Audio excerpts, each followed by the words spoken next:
What I will say about misinformation and disinformation, it is incredibly dangerous, as we all know, as we're trying to provide resources, as we're trying to, folks on the ground, local officials are trying to make sure that they're keeping people safe who are dealing with this wildfires. It gets in the way of that. It puts people's lives in danger. And so certainly we're going to continue to call that out, and it is something that needs to stop. All right, that was White House Press Secretary Karine Jean-Pierre there addressing misinformation that really seems to be spreading like wildfire right now across social media during these wildfires, with some users relentlessly posting things that just are not true, spreading false claims like neighboring states' fire trucks being barred entry into California over emission standards, or that California's Governor Gavin Newsom started the fire himself for rezoning purposes, or that firefighters are being forced to use purses, as in handbags, to carry water due to limited funding. Rumors like these prompting the governor to launch his own website to combat misinformation and keep the public up to date with the truth.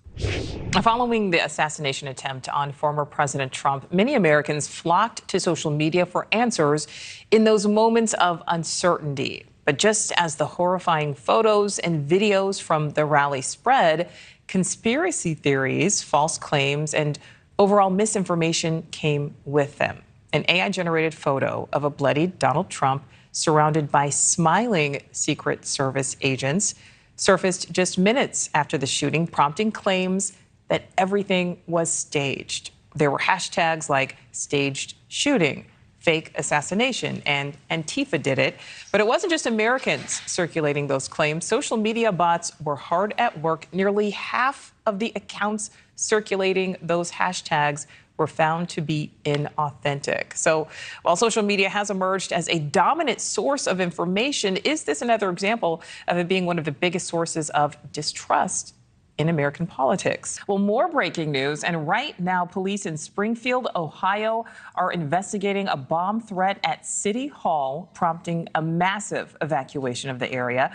A city spokeswoman says the threat was received by email just before 8:30 local time, sent to multiple agencies and media outlets.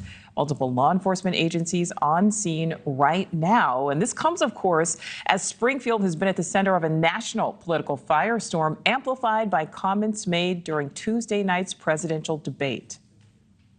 They're eating the cats. They're eating the pets of the people that live there. That debate exchange now causing major controversy. Officials in Springfield say claims of Haitian migrants eating pets are not true. Multiple residents are speaking out, including a dad whose son was killed in a car crash involving a Haitian immigrant last year. He is now saying the rumors are part of an offensive anti-immigrant rhetoric, and his son is being used as a political pawn. And speaking of morally bankrupt, politicians Bernie Moreno, Chip Roy, J.D. Vance, and Donald Trump, they have spoken my son's name and used his death for political gain. This needs to stop now. We have some breaking news. The Federal Reserve just announcing its latest decision on the direction of interest rates, lowering it by 1/4 of a point. This will be the second interest rate cut in several months, with the last one being a 0.5 percentage point in September. The Fed expected to discuss the new rate cut in a matter of minutes. Now, although President-elect Donald Trump's victory appears to have delivered a boost for the stock market yesterday, many questions still, of course, remain regarding the economy and what his second term will hold. Johnson over to Ramsey. Villanueva gets checked by Ramsey.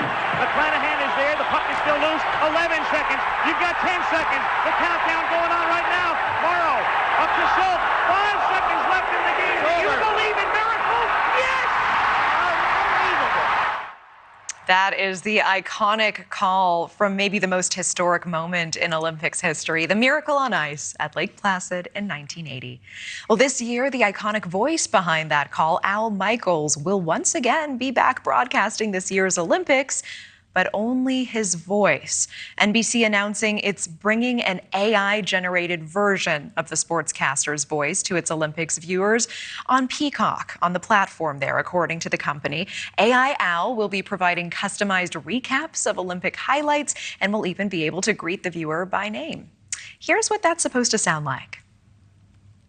Hi, Kelly. Welcome to your daily Olympic recap, your personal rundown of yesterday's most thrilling Olympic moments. Since you're a swimming fan, let's head right to the pool. Team USA secured a stunning victory in the men's 4x100 meter medley relay, smashing the world record. The voice cloning technology is wild. And while Al Michaels agreed to this, some of Hollywood's biggest stars are saying this kind of technology impacts their individual rights.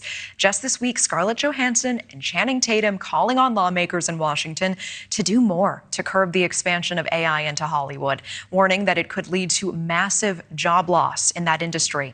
And fighting the nation's deadliest drug now in the hands of public school teachers, at least in the state of Illinois. Starting this school year, high schools across the state will have to implement a new curriculum covering topics such as the legal and illegal uses of fentanyl, how often different drugs can be laced with it, and how to spot and prevent an overdose.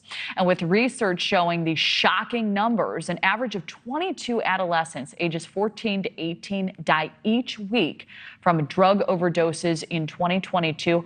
Lawmakers are actively looking to combat this ongoing opioid epidemic and protect America's most vulnerable population. A Texas death row inmate gets to live another day after being issued a stay of execution just minutes before he was set to die. Inmate Robert Roberson was convicted for the murder of his 2-year-old daughter, Nikki, back in 2002 by shaken baby syndrome. Roberson was set to die by lethal injection before the Supreme Court halted his death due to lawmakers requesting his testimony on his case next week.